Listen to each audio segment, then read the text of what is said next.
আসসালামু আলাইকুম রহমতুল্লাহি অবরকাতুহ। সম্মানিত দর্শক, সারা দেশে অস্থিরতা শুরু হয়েছে এবং এই যে অস্থিরতা, এটার মেয়াদকাল প্রায় পুরো মাস ধরে চলছে। অর্থাৎ মে মাসের প্রথম সপ্তাহ থেকেই একটার পর একটা ঘটনা ঘটে যাচ্ছে। আমরা এখন পর্যন্ত কেউ বর্তমান সরকারের পদত্যাগ দাবি করিনি। আমরা এখন পর্যন্ত বর্তমান সরকারের যিনি প্রধান, অন্তর্বর্তীকালীন সরকারের প্রধান, তার বিদায় হোক, তিনি চলে যান, নতুন একটি সরকার আসুক, এরকম দাবি কেউ কখনো আজ অবধি করেননি। সরকার কিছু কাজ করার চেষ্টা করছে, কিছু সিদ্ধান্ত নেওয়ার চেষ্টা করছে, তাদের কিছু ব্যর্থতা আছে এবং তাদের ভাষ্যমতে বেশ কিছু সফলতা আছে। আমাদের জীবন যে পর্যায়ে এখন একেবারে রীতিমতো উষ্ঠাগত, বিশেষ করে অর্থনৈতিক সংকটে, তো সেখানে যখন সরকার বলার চেষ্টা করছেন যে তারা পুরো অর্থ ব্যবস্থাটাকে ঢেলে সাজিয়েছেন, একটা স্থিতি অবস্থার মধ্যে চলে এসেছে, এই কথাগুলো আমাদের সকলের কানে বাধে, বুকের মধ্যে আঘাত হানে। এর কারণ হলো, আমরা যারা সাধারণ জনগণ কাজকর্ম করছি, পরিবারের জন্য আয় উপার্জন করার চেষ্টা করছি, ব্যবসা প্রতিষ্ঠান চালাচ্ছি, আমরা টের পাচ্ছি জীবন এখানে কতটা কঠিন, কতটা নির্মম এবং কতটা নিষ্ঠুর। ক্ষমতার যারা অন্দরমহলে আছেন, তারা যদি রাজধানী সহ সারা বাংলাদেশের পশুর হাটগুলোতে যেতেন, তারা যদি নিউ মার্কেটে যেতেন, মোহাম্মদপুর কাঁচা বাজারে যেতেন এবং অন্যান্য যে সকল প্রান্তিক গ্রাম্য বাজারগুলো রয়েছে, সেখানে যেতেন এবং ক্রেতা এবং বিক্রেতার দর কষাকষি শুনতে পেতেন, এবং তারা যদি ঢাকা শহরের কয়েকটি বস্তিতে যেতেন, তাহলে তাদের যে অর্থনীতির অবস্থা, এটা যেভাবে বুঝতে পারতেন, আর আগের সরকারের সময় জনগণ কেমন ছিল সেই জিনিসটিও তারা অনুধাবন করতে পারতেন। অন্যদিকে আমাদের মধ্যে যাদের একেবারে পেটের চিন্তা এই মুহূর্তে একটু কম, তাদের মস্তিষ্কে কতগুলো ভয় এই সরকার ঢুকিয়ে দিয়েছে। সেটি হলো যে এই সরকার কতদিন থাকবেন, তারপর কবে যাবেন, নির্বাচন কবে দেবেন, এরকম চিন্তা চেতনা সমাজের একটা বিশেষ শ্রেণী, যাদের আসলে পেটের যে খাবারের চিন্তা, এটা তুলনামূলকভাবে কম। তো এই মানুষগুলো চিন্তা করছেন যে ইলেকশন কবে হবে, এটা হবে, এটা হবে, এবং সেখানে সরকারের নানা রকম টালবাহানা। আজ হবে তো কাল হবে, এটা হলে তো ওটা হবে, যদি কিন্তু তবে, এই কথাগুলো মনোবিজ্ঞানের ভাষায় ভীষণ রকম ভয়াবহ, যাকে বলা হয় একটি চারিত্রিক বৈশিষ্ট্যের বহিঃপ্রকাশ।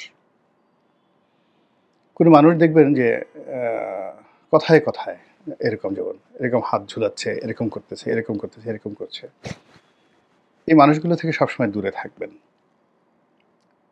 এটা বিভিন্ন কারণ, অর্থাৎ মনোবিজ্ঞানের দৃষ্টিতে এবং অপরাধ বিজ্ঞানের দৃষ্টিতে এই মানুষগুলো যা বলে তা তারা নিজেরা বিশ্বাস করে না, আর যা বলে তার সঙ্গে তাদের অন্তরে কোনো টান থাকে না। ২ নম্বর হলো যে তারা যা বলে তাদের একটা ধারণা যে তাদের এই বক্তব্য লোকজন বিশ্বাস করছে না। তাদের কথাবার্তাগুলোকে তারা আরও রং চং লাগানোর জন্য, বিশ্বাসযোগ্য করার জন্য এবং মানুষের উপর নিয়ন্ত্রণ প্রতিষ্ঠা করার জন্য তারা বেশি বেশি ঘাড় ঝুলাবেন, হাসাহাসি করবেন, ওভারে স্মার্টনেস দেখাবেন এবং হাত ঝুলাবেন। এই বৈশিষ্ট্যগুলো যখনই থাকবেন, তখনই ধরে নেবেন যে সেখানে প্রতারণা হচ্ছে, এবং সেটা রাজা করুক, প্রজা করুক, ভিক্ষুক করুক, এই মানুষগুলোকে আপনি সাইকোলজিক্যালি, মানসিকভাবে বিশ্বাসযোগ্যতার পর্যায়ে আনবেন না। দুর্ভাগ্যজনক হলো সত্যি যে এখন যারা রাষ্ট্র পরিচালনা করছেন, তাদের অনেকের মধ্যে এই বৈশিষ্ট্যটি রয়ে গেছে। ফলে কি হলো যে তারা যে কথাগুলো বলছেন, সেখানে যদি এবং কিন্তু আসছে। যদি কিন্তু ভালো না, হাত ঝুলানো হচ্ছে। যেখানে হাসির দরকার নেই, সেখানে তারা হাসছেন। যেখানে গুরু গাম্ভীর্যতার দরকার নাই, স্বাভাবিক কথা বললেই হয়ে যায়, সেখানে তারা একেবারে গুরু গম্ভীর হয়ে যে কথাগুলো বলার চেষ্টা করছেন, তা পাঠক মহলে, দর্শক মহলে, শ্রোতা মহলে ভীষণ রকম সমস্যা তৈরি করছে। এই জন্য কিছু মানুষ বর্তমান সরকারের ভবিষ্যৎ নিয়ে চিন্তিত হয়ে পড়েছে। এর বাইরে তারা কিছু সিদ্ধান্ত নিতে যাচ্ছে, সীমান্ত নিয়ে, সচিবালয় নিয়ে, এনবিআর নিয়ে। এই সিদ্ধান্তগুলো জনগণ কিন্তু কোনো অবস্থাতে মানতে পারছে না, এবং এর প্রেক্ষিতে যারা ক্ষতিগ্রস্ত হওয়ার চিন্তা করছেন, আশঙ্কা করছেন, তারা রাস্তায় নেমে এসেছেন। তারপর যারা এখানে লাভবান হবেন এর মাধ্যমে, তারা বেশ উল্লাস প্রকাশ করছেন। ফলে সমাজের মধ্যে কনফ্লিক্ট অ্যান্ড কন্ট্রাডিকশন প্রবল আকার ধারণ করছে, এবং এর প্রেক্ষিতে সরকারি কর্মকর্তা, ব্যবসায়ী, আমলা, কামলা, রাজনীতিবিদ সকলের সঙ্গে সরকারের যে দূরত্ব, এটি গত এক সপ্তাহে একেবারে রীতিমতো তেলে বেগুনে জ্বলে উঠেছে। এবং এই যে তেলে বেগুনে জ্বলে উঠেছে, এর প্রেক্ষিতে হঠাৎ করে গুজব ছড়িয়ে পড়ল যে প্রধান উপদেষ্টা তিনি পদত্যাগ করার সিদ্ধান্ত নিয়েছেন। এবং এই যে পদত্যাগ করার সিদ্ধান্ত নিয়েছেন, এটি আবার তারা বুঝতে পারলেন যে এটা একটা আত্মঘাতী সিদ্ধান্ত। আবার সেখান থেকে তারা সঙ্গে সঙ্গে ইউটার্ন করলেন এবং বললেন যে না, তারা পদত্যাগ করবেন না। রাজনৈতিক দলগুলোর সঙ্গে বৈঠক করলেন, এবং বৈঠক করতে গিয়ে তারা সেই আগের সেই যদি এবং কিন্তু, কম যদি হয় সংস্কার, তাহলে ডিসেম্বর মাসে, বেশি সংস্কার হলে জুন মাসে, এবং তারা 2026 সনের জুন মাসের 30 তারিখের পরে একদিনও থাকবেন না বলে বক্তব্য দিয়েছেন তাদের যে প্রেস সচিব তিনি। এখন প্রশ্ন হলো যে জুন মাসের 30 তারিখের পরে তিনি কোথায় যাবেন 2026 সনের? আবার কথাটা তারা বলতে গিয়ে কিন্তু তারা 2026 সনটা উচ্চারণ করেনি, আমি যেটা বললাম। কিন্তু এটা তো 2025 সনের জুন মাসও হতে পারে, মানে আগামী মাসও হতে পারে।